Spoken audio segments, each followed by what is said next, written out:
From distracted to disciplined, how strategy stacking allows you to win and win quickly. We're here to have this conversation with the one and only Bo Eckstein. Bo, how you doing, buddy? I'm doing fantastic. Awesome. Well, I want to talk about this strategy stacking thing, but I do want to give you a special shout out. We did 6 hours live on Saturday with almost 200 folks.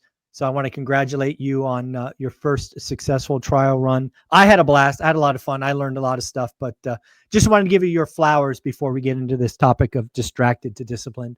Thank you. Appreciate it. It was a lot of fun. Awesome. Well, let's talk about it. What have you seen in folks and entrepreneurs? I've also seen in real estate investors. There's a whole lot of distraction going on, maybe perpetual research mode. But what are you seeing out there?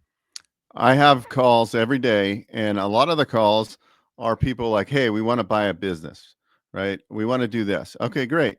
And then this might be 3 years later and they've never bought a business because they're busy, searching biz, buy, sell. They're busy searching all these online platforms. They're going, hey, do I want to buy a short-term rental? Do I want to buy a business?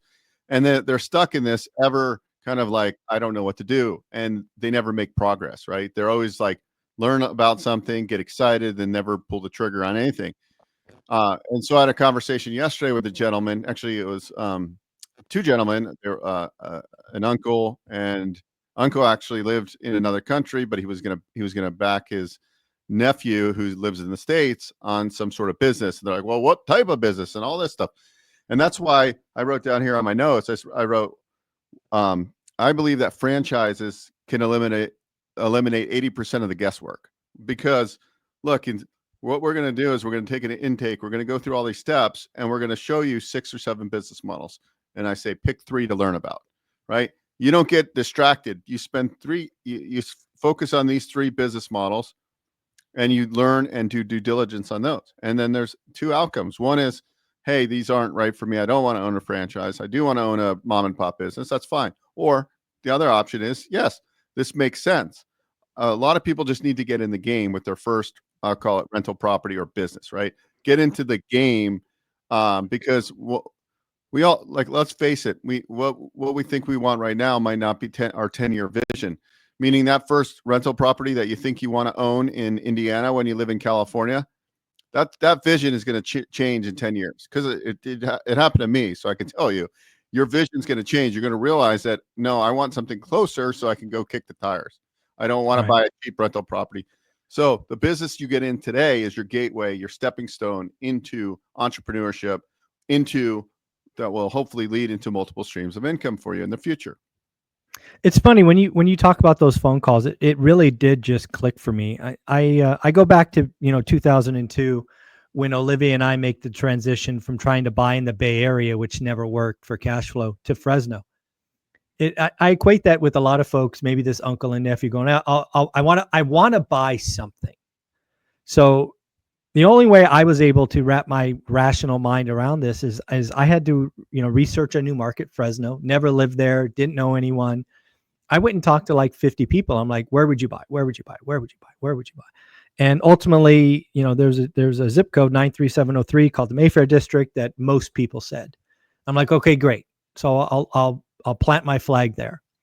And then I'm like, well, shit, there's a lot of real estate in that zip code. And ultimately I'm like, well, what do I know? And the answer for me was single family homes. I'm like, okay, great. So 93703 single family homes. But then even in that area code, there was a big range, right? Little old one bedroom, 1 bedroom, 1 bath, 512 square feet, big old mansions, 4,000 square feet. And I'm like, well, I've only lived in, 3 and 4 bedroom homes. That's what I want. Right. So I increasingly had to get laser focused on what I wanted. And then this is the key of a buy box, which probably makes sense for your franchise model as well, is that's all I looked at. Right. A buy box or a methodology like a buy box is permission to look, but most importantly, permission to ignore. And what I want you to realize is I did not look at 99% of available listings. I only saw what fell into my buy box. And with that discipline, that focus, I was very easy to understand what an average deal is and what a great deal is. And this franchise model makes sense as well, right? You go find a couple, you like them, you research them, you're going to click with some and not with the other. And that just de-risks the situation. If you're just all over the map, like maybe this uncle and nephew, the uncle's maybe got a lot of money. He's like, I'm just going to give my nephew a flyer, give him 50 grand to do this or that. He's just going to light it on fire. He's going to lose it all. If it doesn't click, if he doesn't find something he's passionate about and he wants to go deep on, it's just like lighting the money on fire, perhaps. Yeah, the uncle, I was asking the uncle, I'm like, well, how much do you have to invest? He's like, well, I got 150. Well, if I really want, I could do 250. And I'm like, okay, well, I mean, first of all, you're in another country and your nephew works full time and he's an attorney. And, first, like he's going to be pretty busy. And I said, well, you don't necessarily, because you have 200 grand doesn't mean you should, go buy a $2 million business for your first business. I said, Right. what if I showed you? And I started pointing out like why sometimes a franchise startup makes sense as opposed to an existing business, because look, you're you're building equity. Sure, it's going to take you maybe 5 or 6 months or whatever to ramp the business up, but you're bootstrapping and essentially bootstrapping the system instead of paying a multiple of earnings where you're basically buying at the peak of the market. In many cases, you're creating the equity just like you would on remodeling a house and buying it at a discount. So I always equate that and I go, look, I can probably show you a business model that makes sense where you're all in cost with working capital and everything's 150 grand. So instead of you putting 150 grand down, I'm saying put 15 or 20 grand into your first business. Let's cut our teeth there. Let's get your nephew seeing if this is like manageable for him and how well he does. And then we can simply buy more territory. We can do roll-ups, as that's where we're buying other pest control companies. That's how you grow faster. But let's start with something. So like a lot of people always go, well, I have 200 grand to invest. Doesn't make sense to invest that whole 200 grand necessarily. Yeah, I'm so glad you brought that up because again, I run into a lot of people. I live in the Silicon Valley, or at least one of the places I live, and oftentimes I bump into investors who it almost feels like the money is burning a hole in their pockets. Like, I got to get this away from me. I got to put it to work. And I'm like, dude, that is so dangerous. So dangerous. When I tell a lot of investors, oh, Michael, I got 100 grand to deploy, blah, blah, blah. I'm like, well, you know what? Go take that 100 grand, put it in a 3-month, 6-month CD and forget about it, because you got a lot of work to do, right? You don't even know what a good deal is yet, let alone a bad deal. So pulling the trigger because you're pre-approved on a loan is stupid. So park the money somewhere where you can't see it. Don't touch it. There's a penalty to get it out, and then go to work. Go to work learning the market. And also one thing I wrote on my notes too is, going back to strategy stacking, choose a long-term vision, right? Because what ultimately it's not necessarily about that 3-bedroom, 2-bath house. It's really about the long-term vision. So what does that mean? So do you want to replace your W-2? Do you just want to build generational wealth? Do you want to create a freedom plan? Is this just for your children so they can go to college? What does that really look like? And then back into like what that means to you, because you also don't want to, if you don't want to work another 20 hours or 30 hours a week, understand that you're not, or maybe you're in hustle mode. Like I'm still in hustle mode. I have to grind. I wasn't smart by selling a lot of my flips. If I should have kept one extra rental a year, because that 30 or 50 grand I made on that flip is gone. I pay tax, it's gone. That rental property would still be, chipping away, right? It's that turtle for you, that turtle. If I had more turtles out there, I would have been in a much better position. I look at the first house I bought, San Ramon, California, bought on a lease option. I brought this up.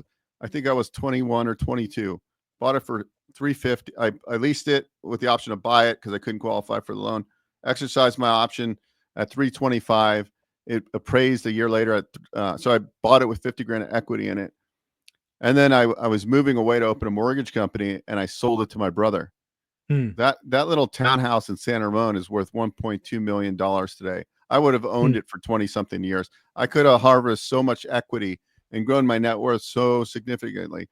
So like, it's not even like you have to buy that many doors, right? It's just like that one door over time.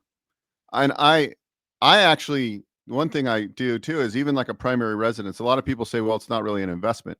In my mind, it can be an investment because if my payment here in Las Vegas is less than rent and I'm Mhm. getting appreciation, I'm getting tax write-offs, to me that's an investment.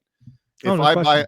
if I buy a fixer upper and I know I can create $150,000 equity by moving into it and then selling it 2 years later and taking a $500,000 tax exemption, that's an investment. So I think we get all into this. We start planning all these extravagant things like what we're going to build, which is great. We all want to live in that world of what we want to think big.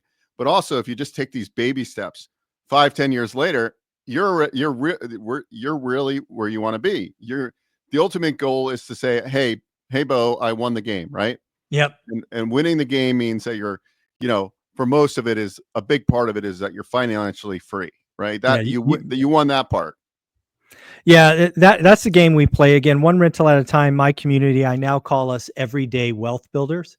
That's really what I think our community is everyday wealth builders. And when you're an everyday wealth builder, you again realize that it's every day, right? You take little steps, little turtle steps, whatever you want to call it. But as you stack those, you get little wins, and then over a decade, before you know it, you're wealthy. And that's really fun to be around. I love our community. We're always doing the work together, whether it's in school or on YouTube or whatnot. So again, moving from distracted to discipline, it's about focus. It's about daily execution. It's about getting a little bit better and stacking wins. I love this idea. Yeah, and shout out to a ORAT member. We got him into a vending business. He looked at a lot of different business models. He was low liquidity. His credit wasn't up to par when we started. We got his credit good. He did a lot of the work himself. I'm not taking credit for that, but I coached him for sure. He was able to get a little bit of a gift from a family member to make it happen, and Nice. now he's in, right. And so now he has the opportunity to deploy these 10 AI vending machines and create some cash flow. Now, he had just bought in a house of maybe a year ago, so that was his first step. Got a house for him and his family. Still working his W-2, but this is like that step to get where you want to go, right? And so like that, I love to see that. So I like those cards you give people when they buy their first investment property. So I'm thinking about doing something similar for when people buy their first business. That's actually a really good idea. It was just came to my mind. I got all kinds. I got black ones for your next deal, gold ones. I even created purple ones for people who are stuck and never wrote an offer. I'm like, you know what? If you wrote your first offer, I want to send you a card. So yeah, I love doing it. It's a lot of fun. You got to buy a lot of stamps though. Yeah, no, that's something I definitely, I was, as you were talking earlier, I was thinking about that. Like it is rewarding to help people, work their way to financial freedom. And it's never easy for any of us. Like nobody knows if I look at like you, I sometimes go, man, he's got it good. He's got all these rental properties. He's retired, and then I'm like, but if I would have looked at you when you started, your life was completely different. You were probably going at it night and day, stressed out, always making offers. Like it was not, you were grinding harder than the average person. And nobody, like it's like that iceberg, right? The iceberg. Yeah. I only see the top of it. Yeah. Hopefully by now my audience knows that I have this remarkable gift and also curse that when I get laser focused on something, I can go harder and longer than most people, if not almost everyone. Maybe everyone but David Goggins. Maybe he's got me beat. But yeah, I can tell you a lot of people like the view, but they don't like the climb, right? Olivia and I sacrificed for a decade. We didn't really do anything we wanted to do. We only did what we had to do. We cut our expenses, 40 to 50%. We were driving 2.5, we were driving 5 hours, right? 2.5 there, 2.5 back on weekends. I only had one day because usually Sunday for me was a travel day. You would not have wanted our life for a decade. Shit, you may not have wanted our life for 15 years. You look at me now and you're like, oh, that's kind of cool. But yeah, for 15 years, most people would not have traded places for sure. So let me ask before we go, I know It's okay. What, when, David Goggins, I'm a huge fan of like he talks about building calluses on the hands and the mind. Yep. Callous the mind. Yeah. What, like, were you always this way or did you develop this? I have a unique gift. It is both my kryptonite and my superpower that when I get focused on something, it's all I see. It's all I see. But that also means I don't see anything else, right? You can ask Olivia, and she's probably got all kinds of crazy stories about simple things I missed because I just didn't see it. And I remember, being a 5, 6, 7-year-old stacking pennies on the floor, right? Little stacks of 10, and then finishing and then knocking them all over again and doing it again, right? I don't know why that was fun to me, but whatever it was in my mind, that was a task, and a task completed. And then it wasn't about being completed. It was about the work. It was about the stacking, about the counting. And I can't explain it, but that was fun for me. I don't know why. Interesting. So that's I suggest everybody listen to Can't Hurt Me on Audible, because that really motivated me. Because even when I'm working out, I remember when he was talking about it, the Audible, he talks between the chapters, which is really good. But he says, like, when you're as tired as you are, you still have 40% in your tank. Yeah, the 40%. Yeah, the 40% rule. Yeah, I agree. Yeah, and so I do that every time. I'm like, all right, I can do it. More pull-ups, right? And like, you bust out another 3 or 4 pull-ups, and it's like, okay, well, yeah, that's where that's where the growth happens. Is in those last 3. Right. When you push your body to be uncomfortable, that's where the growth happens. So yeah, I like this distracted to disciplined. Again, we are wealth builders. We're everyday wealth builders here. We all come from different situations. If you are interested in buying a business franchise, vending, whatever it is, Bo Eckstein is the concierge to small business lending. Bo, where should they go to book a call? OneRentalMeeting.com. Folks, he bought a URL just for us. OneRentalMeeting.com. It's right there on the screen. Book a call, and you won't be disappointed. Thanks, Bo. Thank you. Mm-hmm.